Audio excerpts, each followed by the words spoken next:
seja bem-vindo a mais um programa El Shaddai TV. Mais uma vez nós estamos aqui para levar a palavra de Deus até a sua casa, para abençoar a sua família, abençoar o seu dia.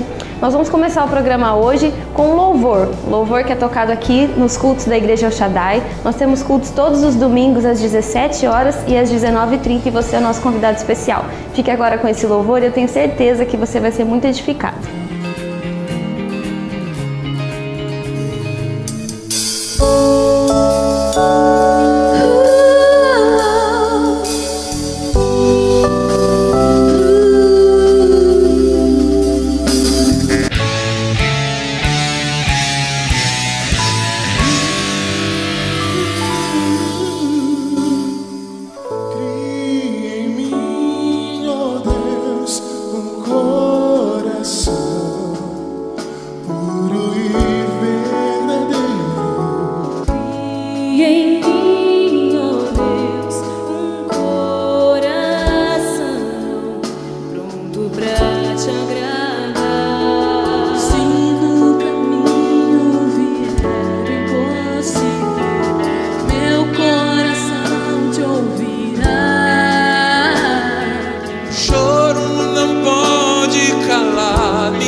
Vou clamar a ti, vou clamar a ti. Purifica-me, sonda o meu coração, deixa em mim algum mal. Santifica-me, pra que eu seja templo do teu amor. Solta-me, enche-me, tua palavra me purificou. Quero te adorar.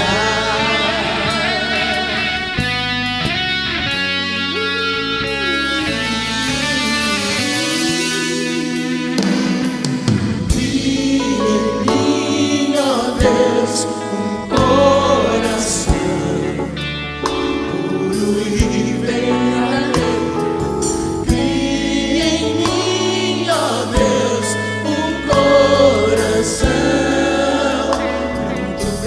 te agradar. Se no caminho vier impossível, meu coração te ouvirá. O choro não pode calar minha voz, vou clamar a ti, vou clamar a ti.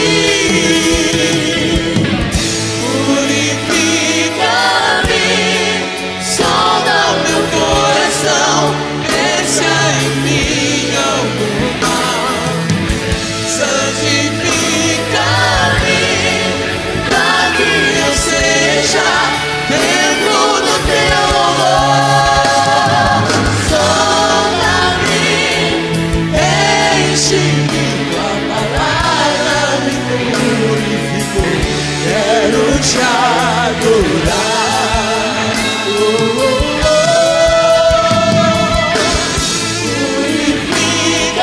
Purifica-me, sonda o meu coração, deixa em mim algum mal. Santifica-me, pra que eu seja templo do teu amor. Sonda-me, enche-me, tua palavra me purificou. Sonda-me, enche-me, tua palavra me purificou. Quero te adorar. Pega tuas mãos mais alto que você possa e você vai dizer aleluia. Aleluia.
Bom, estamos de volta depois desse louvor lindo que nós somos ministrados agora. Nós vamos ouvir um testemunho de restauração. Não perca, que você vai ser muito abençoado com essa história.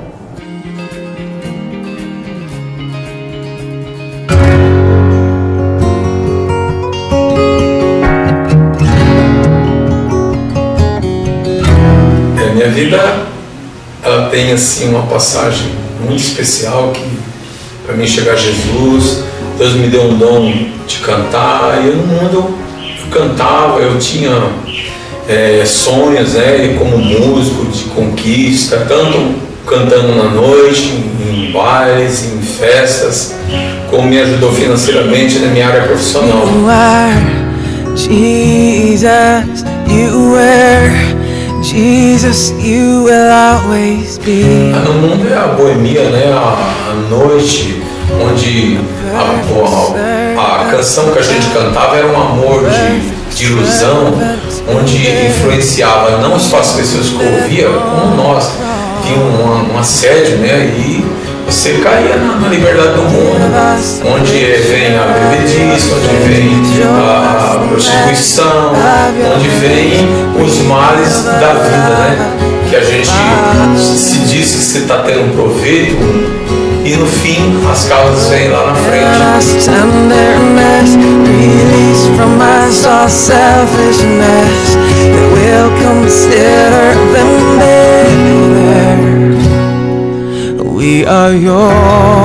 E nesse interino eu tive a honra de conhecer minha esposa, que é a Marisa. A gente se casou, depois de 4 anos tivemos um filho, que é o Danilo, depois veio a Ariane, a Larissa, mas aquilo que Deus tinha preparado comigo, a gente sabia que lá na frente um dia ia acontecer. E de repente, nesses anos de casamento, minha esposa teve uma enfermidade que foi o meio que nós acabamos chegando a Jesus através de um jantar, um simples jantar que nos convidaram, com muita luta. Nós chegamos a esse jantar e tinha um testemunho de vida, e Deus de repente fez com que nós fôssemos à frente, recebeu uma oração, e ali nós se entregamos a Jesus. De repente Jesus bateu no nosso coração e a gente abriu a porta, adentrou a Deus, e nós temos morado hoje. Um mês a Marisa decretou como profeta na vida dela, como profecia na vida dela, que ela está curada em nome de Jesus. Através dessa palavra ela tomou posse, e toda hora que ela sentia dores, ela profetizava: eu estou curada em nome de Jesus, eu tomo tua posse, Senhor. Vou falar para vocês, de repente sumiu as infrações, sumiu a infecção, e aí nós se apegamos a Jesus de uma forma assim grandiosa para servir a Deus no reino. Hoje nossa vida, minha vida é totalmente diferente.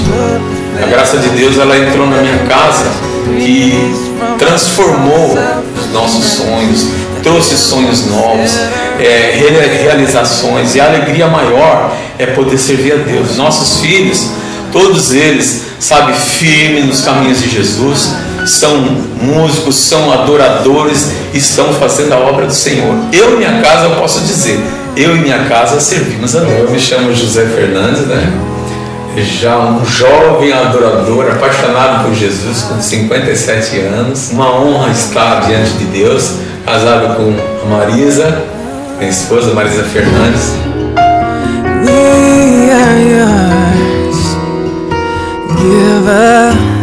Olá, tudo bem? O Fica a Dica de hoje trata de uma situação no qual você vai até uma loja, compra um produto, um brinquedo, um produto eletrônico, e você não testa ele na loja, e você chega na sua casa e você constata esse defeito. O que eu devo fazer diante disso, Rafael?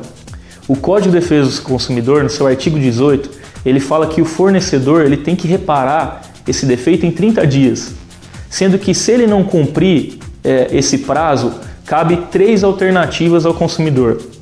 A primeira delas é o consumidor ele ter o abatimento no preço do produto.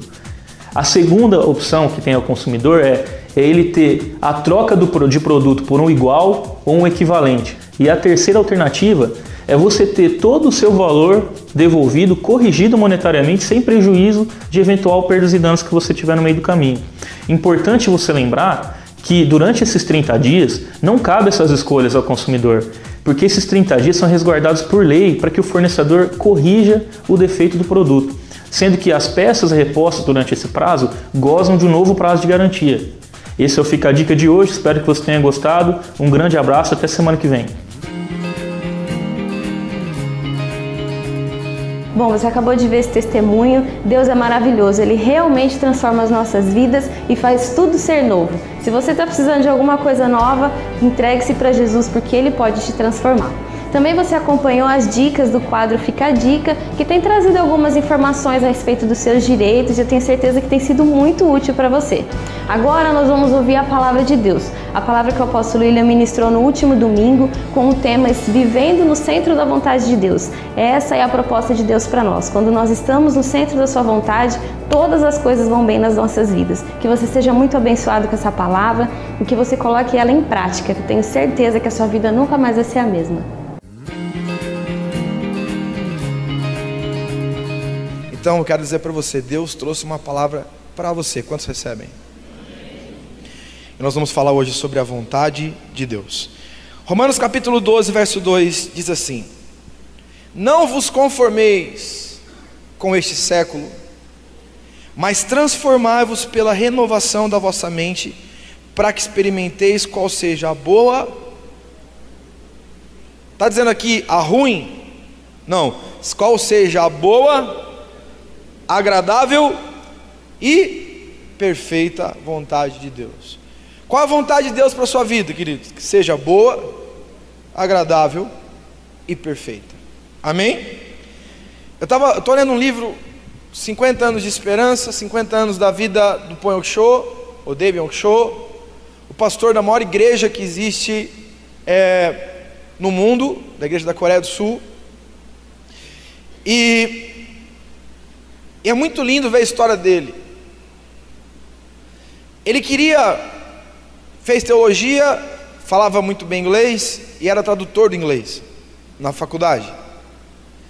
E o sonho dele, o projeto dele era fazer o quê? Terminar os estudos e vazar para os Estados Unidos, porque lá ele teria uma vida melhor. Mas Deus começou a ministrar o coração dele, e a Choi, a pastora dele, a mentora dele, começou de maneira devagar, gradativamente, começou a experimentar coisas espirituais, locais, como uma igreja local, e começou a surgir uma igreja local, e ele começou a querer fugir. Ele dizia, mas quando menos ele se apercebeu, ele já estava completamente tomado por esse chamado. E ele, no livro dele, ele diz assim: eu percebi que era inútil correr contra a vontade de Deus para a minha vida. A vontade de Deus para a gente, queridos, ela é absoluta. Nós precisamos entender, eu sei que se eu falar assim, a vontade de Deus para a gente é a melhor coisa que existe para a gente, eu garanto que a maioria das pessoas aqui diria assim, eu tenho certeza. Alguém tem dúvida? Ninguém tem dúvida. Ninguém é burro. Vocês são pessoas inteligentes. Agora sim, nós precisamos não ter isso como informação, nós precisamos entender isso. Sempre o melhor, a vontade de Deus é o melhor para a gente, sempre. Se a vontade de Deus para a gente, preste atenção no que eu vou dizer, eu disse isso no discipulado no meio de semana agora, sobre a diferença entre Basileia e Exousia, sobre o reino de Deus, o império das trevas. E quando, às vezes, queridos, Deus nos chama, mas Deus pode nos chamar e dizer assim: eu estou chamando vocês para ir morar na Etiópia. Se é a vontade de Deus, é o melhor lugar para você estar.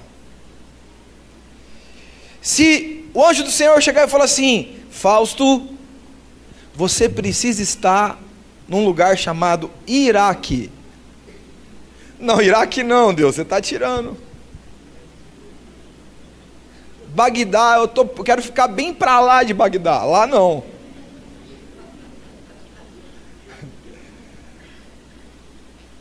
Mas se Deus disser vai para Bagdá. O melhor para se estar é lá.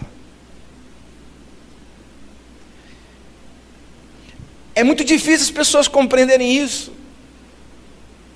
porque isso está subjetivo em nossas mentes, mas não é conhecimento revelado, é só aprendido. E às vezes eu encontro, nós vamos atender uma pessoa que está diante de um compromisso lá, e a moça chega para a gente e fala assim: não, porque o meu namorado, meu compromissado é assim, e ele fez aquilo lá, ele me deixou esperando, eu fiquei sabendo que ele fez arte, e ele veio para cima de mim, e ele não me respeitou, ele não foi digno, eu peguei mentiras, falsidades, enganos, bobagens, e eu fiquei sabendo que ele tem outra de vez em quando, mas não tem problema, assim, eu quero que você ore por mim, apóstolo. Eu oro. Mas eu sempre digo, e se Deus falar para você que ele não é para você? Não, Deus não vai fazer isso. Eu digo, você quer a vontade de Deus de verdade?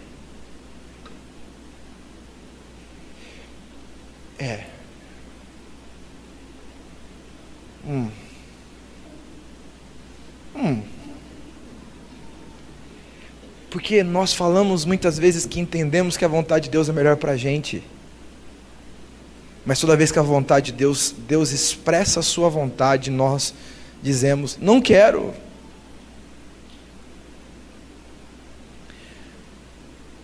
Deus nos ensina, queridos, claramente sobre isso. Deus fala isso para a gente toda hora, mas as pessoas elas não conseguem compreender que existe uma conspiração do inferno para tentar tirar você da vontade de Deus, porque quando você entra numa vontade de Deus, no centro, tudo muda. Você vai lá e encontra uma pessoa e diz assim, eu conversei com uma pessoa no congresso agora, que chegou e ele tem uma distribuidora de uma grande empresa, lá em São Paulo, e ele recebeu um big do investimento de uma pessoa que queria ser sócia dele. Mas o cara, é só pela misericórdia de Jesus Cristo, o cara queria ser sócio dele. Ele foi falar com o apóstolo. O apóstolo Fábio falou assim para ele assim, filho, esse cara tem dinheiro, não tem? Tem.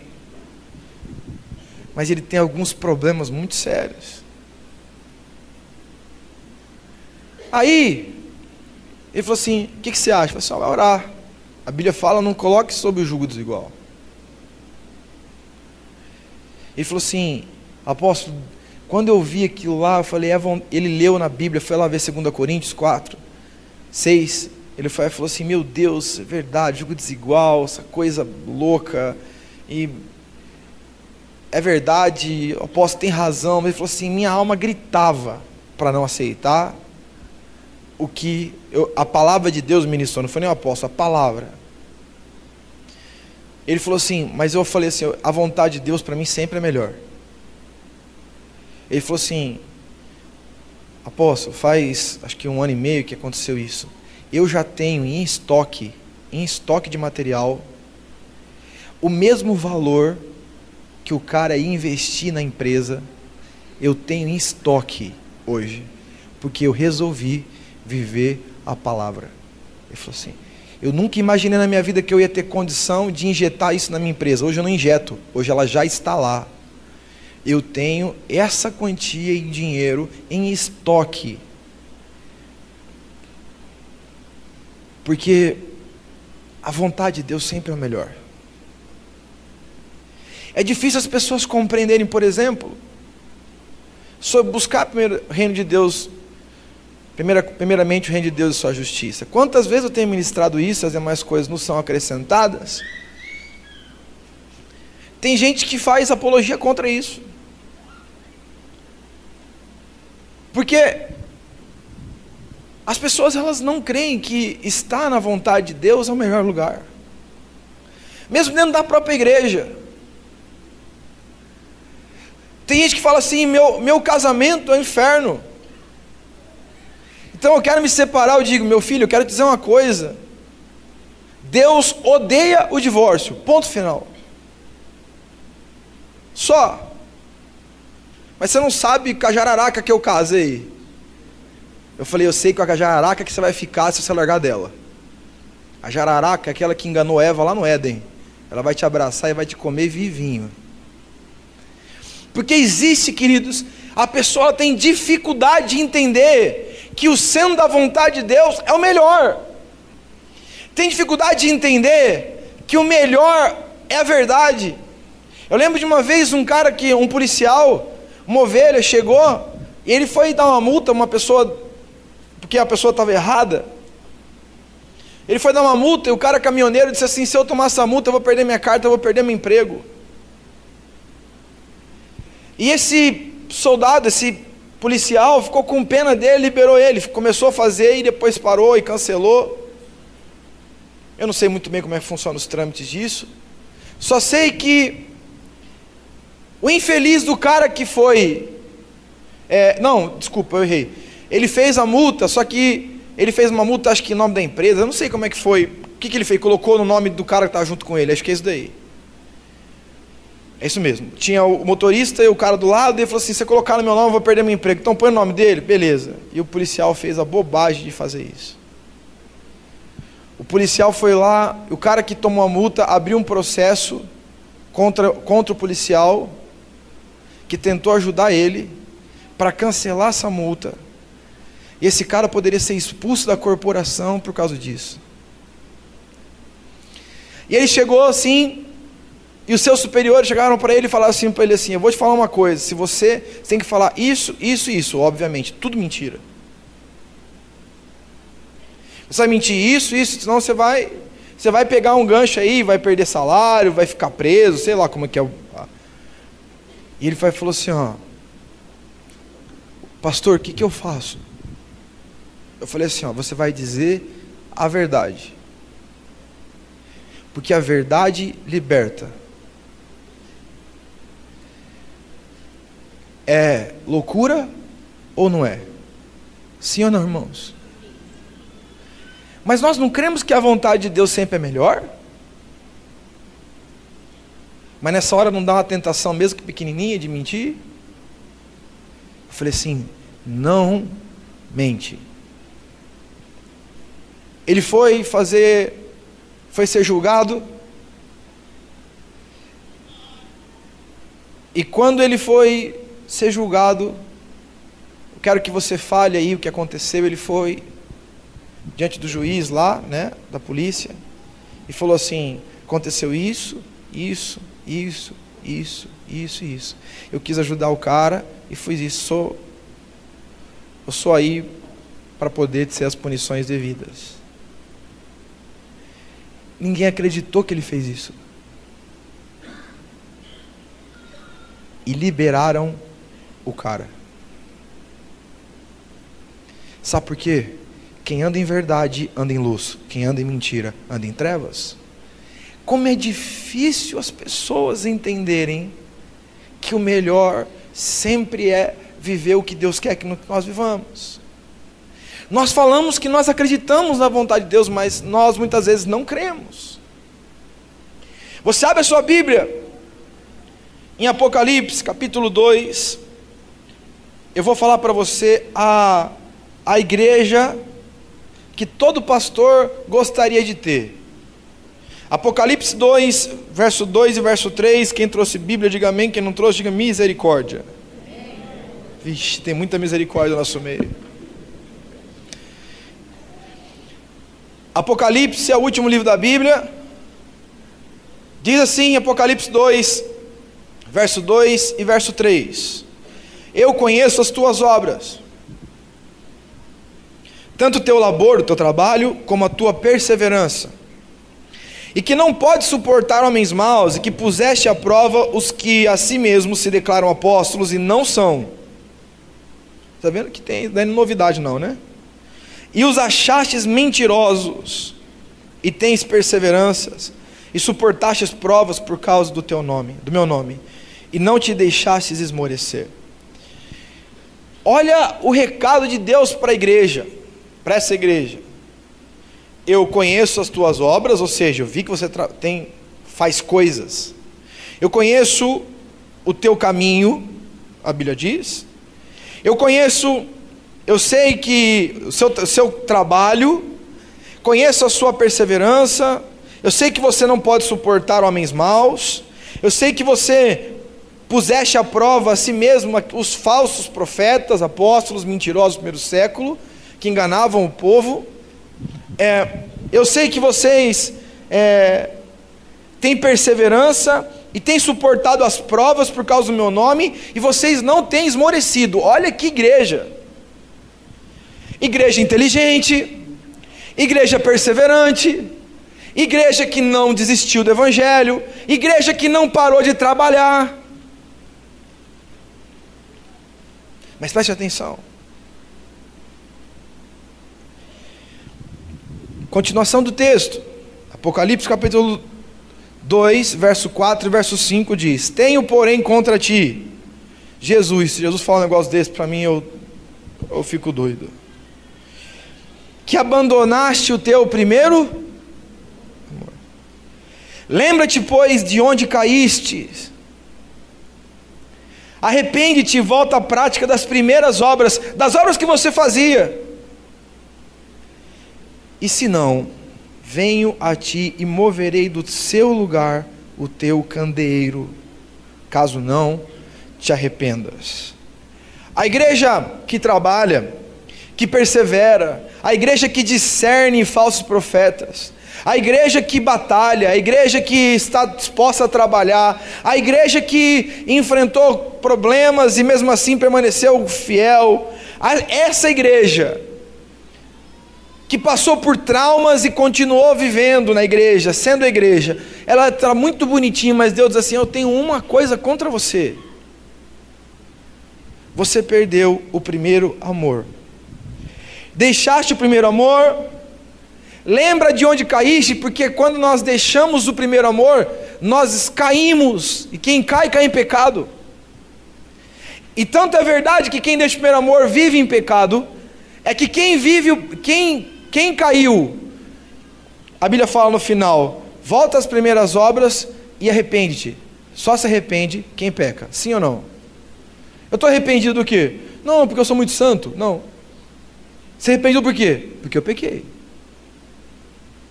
Porque esvaziou-se do meu coração o quê? Paixão, fogo. Esvaziou-se do meu coração o primeiro amor. Esvaziou do meu coração, sumiu do meu coração a motivação, a paixão por Deus, esse amor que me impulsionava a fazer as obras que eu fazia anteriormente. Isso revela para a gente, queridos, duas coisas muito claras e muito simples de ser compreendidas. Existe dentro do projeto de Deus para a sua vida que você perca o primeiro amor? Sim ou não? Sim ou não? Você acha que Deus quer que você perca esse primeiro amor? Você acha que Deus quer que você deixe de amá-lo? Então nós temos duas coisas bem claras. Nós temos a vontade permissiva e nós temos o centro da vontade de Deus, que são dois caminhos completamente antagônicos.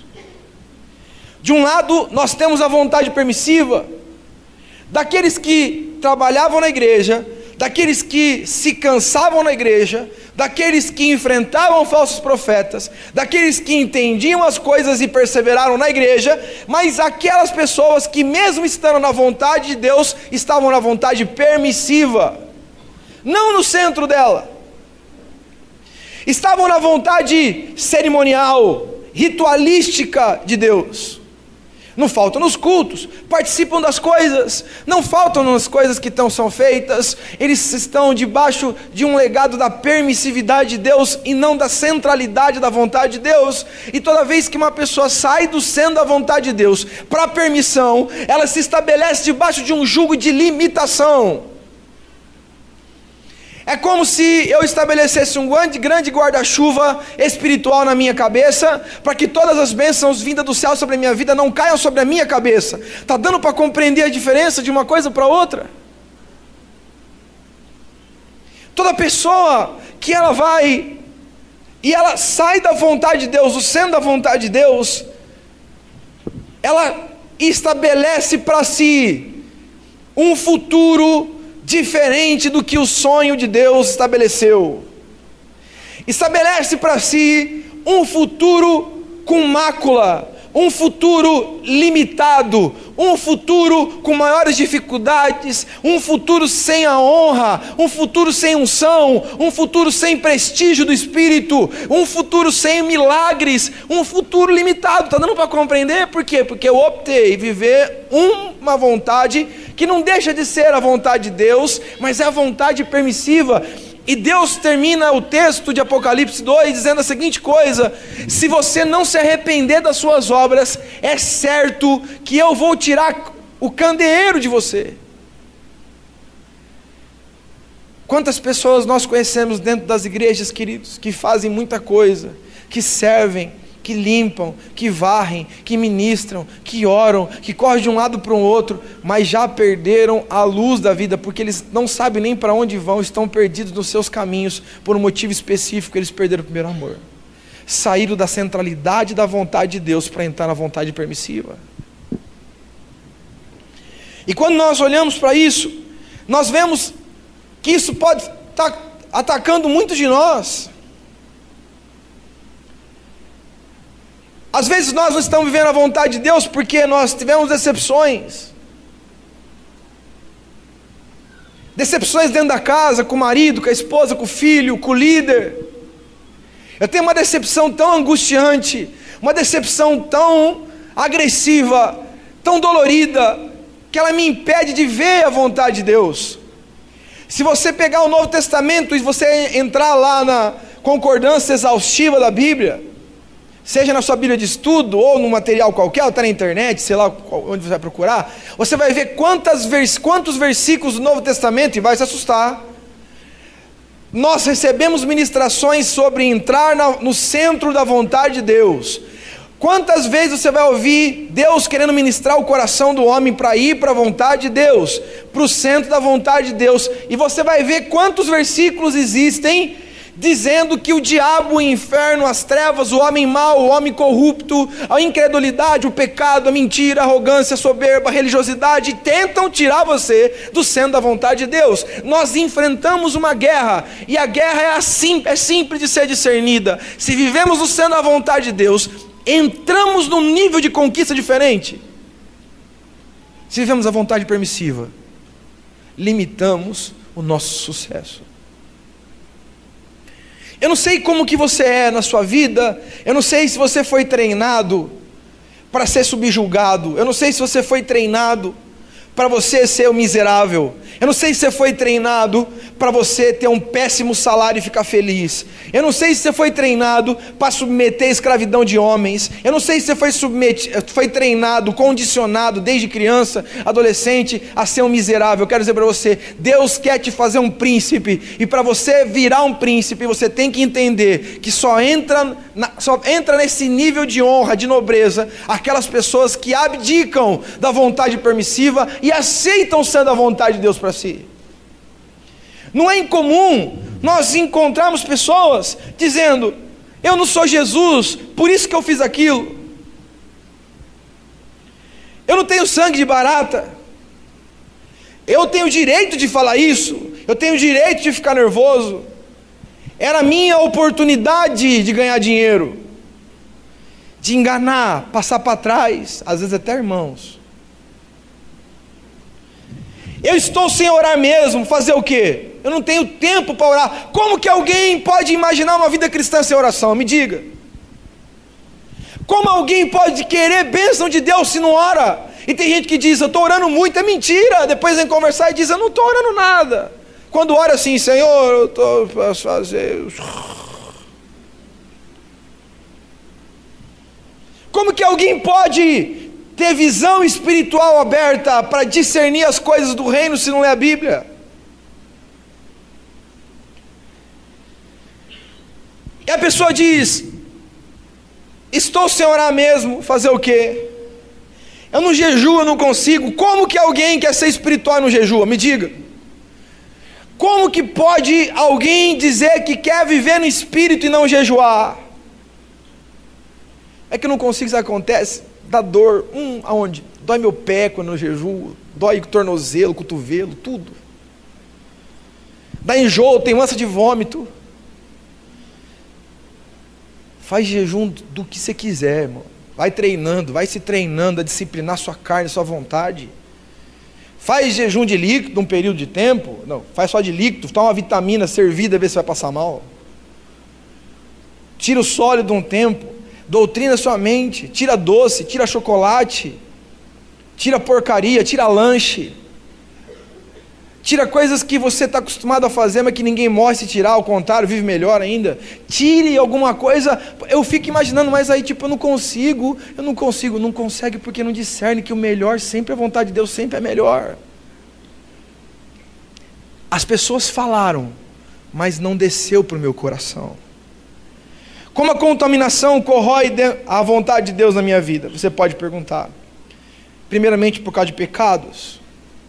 Uma pessoa que vive pecado, ela não discerne a vontade de Deus. Por pessoas, amigos, inimigos, até parentes. Tem pessoas que querem ser felizes e vivem na roda de escárnio. A Bíblia diz em Salmo capítulo 1, bem claramente, feliz aquele que não se assenta na roda dos escarnecedores. Aí a pessoa diz, eu ando com gente do mundo, eu sento com gente do mundo, eu bebo com gente do mundo, eu sento lá do cara que cheira cocaína, eu sento lá do cara que não cheira nada, é bonzinho, tudo bonitinho, faz tudo certinho, bonitinho, mas só fala em dinheiro, só fala em ganhar dinheiro, só fala em passar os outros para trás, só fala no que comprou, no que deixou de comprar, só fala de coisas materiais, depois diz, eu não sei porquê, mas eu estou ficando muito materialista. Estou ficando muito estranho.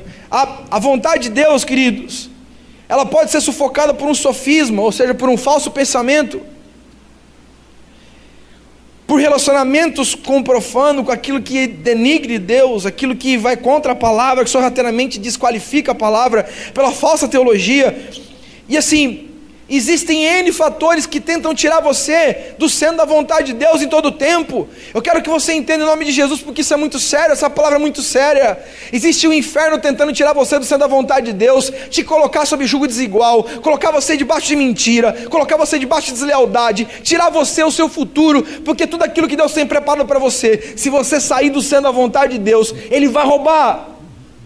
E o diabo que entra na vontade permissiva tem 3 processos, 3 desejos, objetivos claros, explícitos em João 10:10. Matar, roubar e destruir, é isso que ele quer. Matar, roubar e destruir.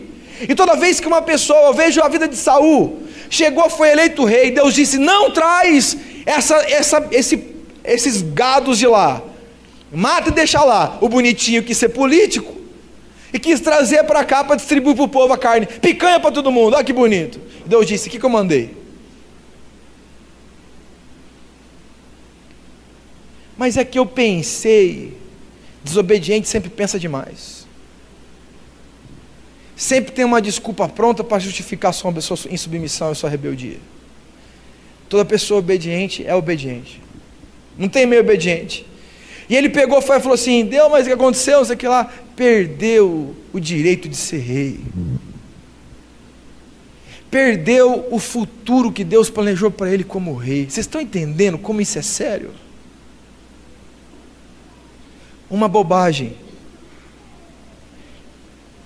E nós vemos uma multidão de gente na Bíblia, poderíamos ficar falando aqui o dia todo, que recebeu um chamado, que recebeu um chamado de Deus para a sua vida, mas resolveu viver a permissiva.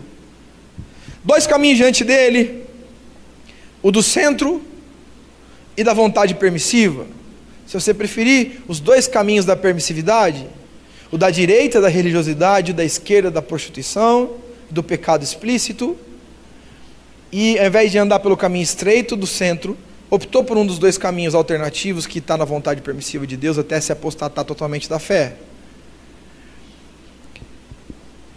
Existe muitas pessoas que tentaram fugir do chamado.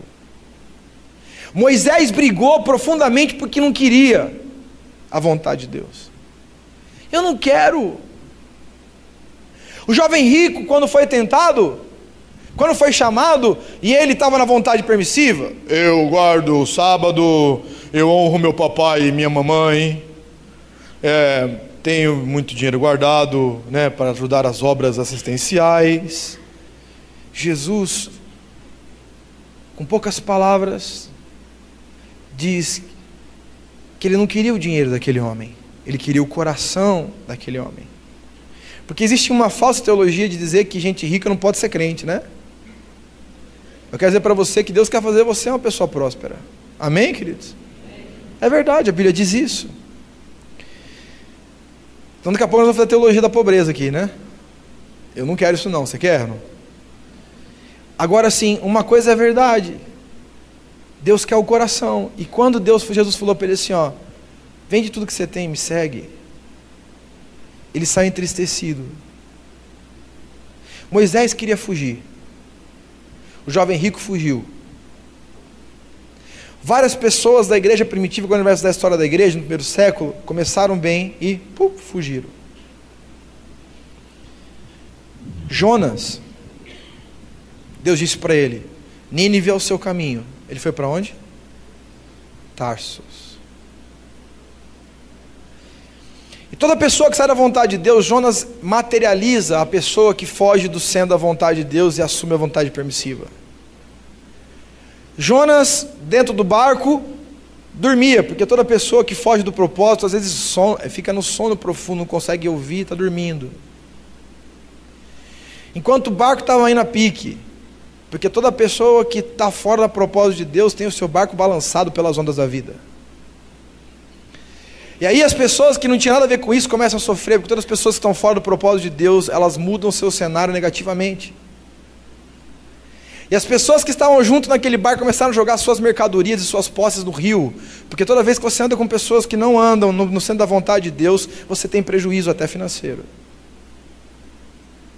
E Jonas continuava obcecado pelo seu processo, não deu certo, foi lançado ao mar. Porque toda aquela pessoa que foge do propósito de Deus precisa conhecer a escuridão da boca do peixe para entender que Deus tem um propósito para a vida dele. Está dando para compreender sim ou não? A igreja de Jerusalém no primeiro século aconteceu exatamente isso. Deus disse para eles assim, vocês vão ser minhas testemunhas. Atos capítulo 1, verso 8. Aqui, em Jerusalém, Judeia, Galileia, Samaria e até os confins da terra. Aconteceu, receberam o poder, ficaram quietinhos lá, gostoso. Está tão gostoso aqui. Em 66, houve uma grande rebelião contra o Império Romano. No ano 70, o imperador Tito vem sobre Jerusalém e destrói tudo. Porque Deus disse, eu disse para vocês irem. Esse era o centro da minha vontade. Vocês optaram a permissiva. E quem opta pela permissiva vai por bem ou vai por mal. Está dando para compreender? E vou dizer mais aqui, algumas pessoas podem até se escandalizar no que eu vou dizer. Jesus foi tentado a fugir. Você lembra de alguma passagem que poderia pensar isso? Senhor, se possível, afasta de mim esse cálice.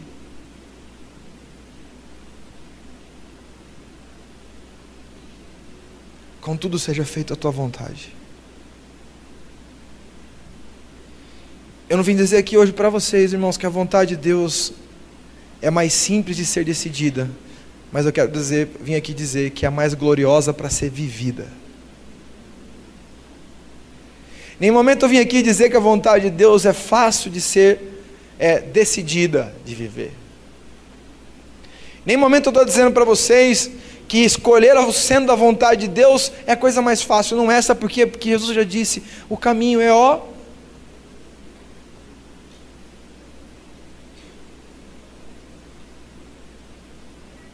mas quem anda pelo caminho estreito do chamado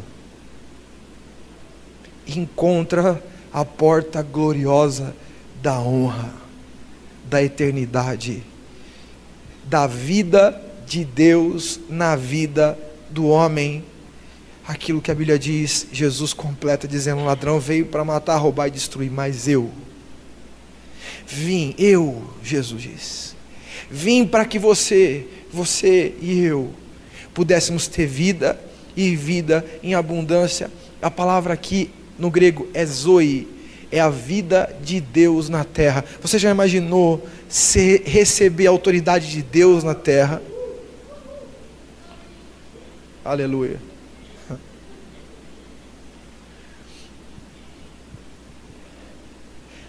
Agora, existe uma rota alternativa para todas as pessoas que não querem viver o centro da vontade de Deus. É a rota da fuga.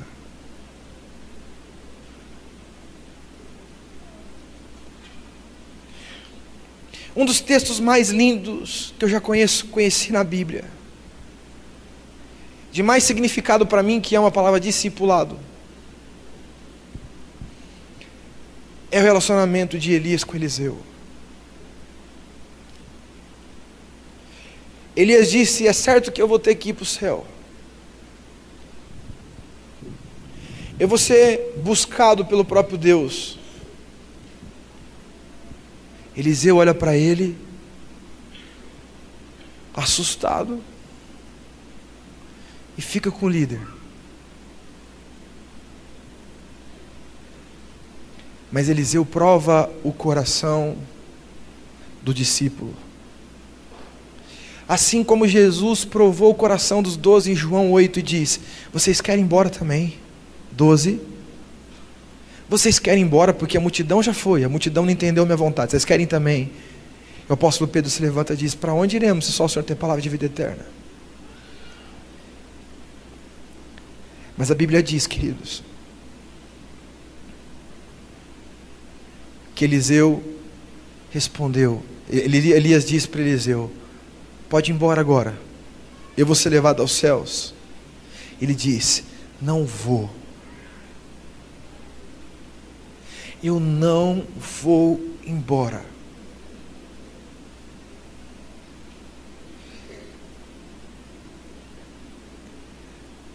Quando o líder manda um discípulo embora,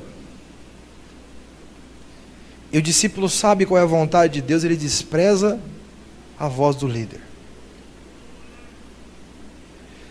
E o líder diz assim para o discípulo, de novo, em outro mais um momento, eles andam mais um pouco, e Elias de novo chega para Eliseu e diz: pode ir embora. Acabou, agora vai embora. Eliseu diz: eu não vou embora. E pela terceira e última vez, queridos, ele diz: Eliseu, vai embora. Eliseu diz: eu não vou embora. Enquanto eu estiver junto contigo, eu vou andar com você. Enquanto eu estiver sobre a terra, eu vou andar com você. Aí Elias deve ter ficado muito orgulhoso. Ele chega mais perto dos discípulos, olha no olho dele e diz assim: é certo que se você estiver comigo quando eu for ao céu, me peça alguma coisa, ele será concedido. E ele disse: eu quero porção dobrada do seu espírito.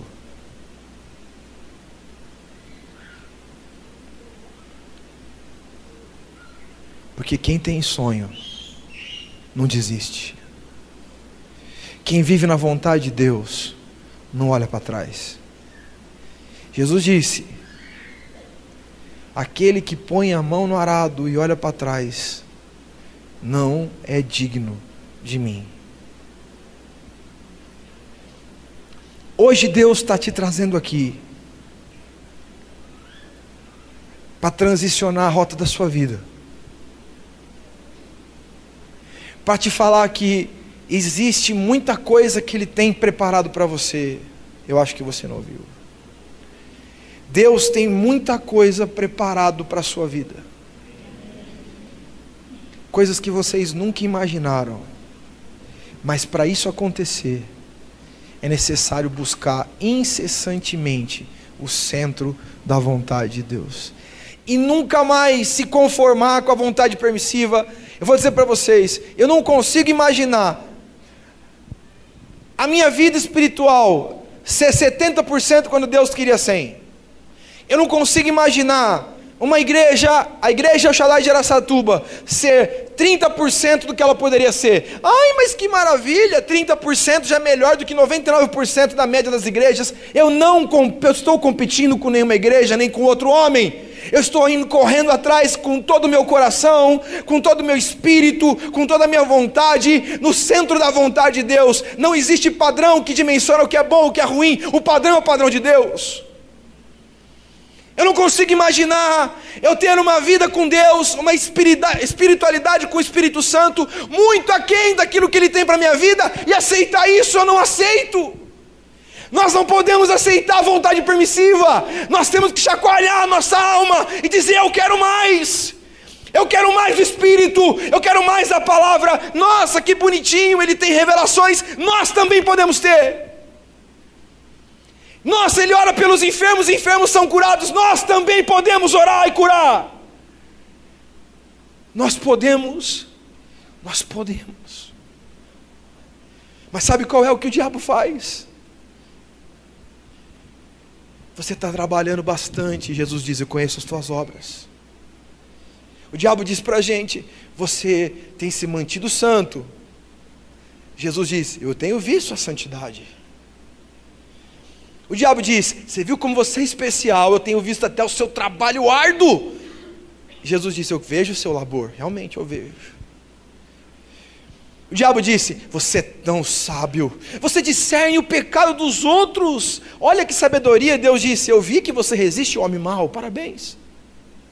O diabo disse: você completou, você é completo. Jesus disse: você está incompleto, pois contra ti tem uma coisa. Você faz todas essas coisas estando na vontade permissiva, mas eu não estou chamando ninguém para viver na vontade permissiva. Eu estou chamando para viver no centro da minha vontade. E o centro da minha vontade é fogo, é paixão, é amor. É o primeiro amor novamente vivo. É aquele que não olha para trás. É aquele como o rolo compressor vai em direção ao alvo. É aquele que se propõe a andar no caminho estreito. É aquele que muda cenários, é aquele que crê. Mas o diabo diz: tá bom. Deus disse: tem mais. Qual nós optaremos? Tá bom ou tem mais? Vamos ficar em pé em nome de Jesus. Tremenda essa palavra, né? Deus tem nos abençoado muito aqui na Igreja El Shaddai através do apóstolo William. Deus tem falado as nossas vidas através dele. E eu tenho certeza que se você vier ao culto nesse domingo, você também vai ser impactado com uma palavra poderosa. Então, repetindo, nós temos cultos aos domingos às 17 horas e às 19h30. E você é o nosso convidado especial aqui na rua Savério Safiotti, número 132, no bairro Paraíso. Muito obrigada pela sua companhia, nós já estamos encerrando o nosso programa. Até a próxima, que você sempre esteja aqui conosco, sendo edificado, e que a sua casa seja muito abençoada através dessa palavra. Um grande abraço e até lá!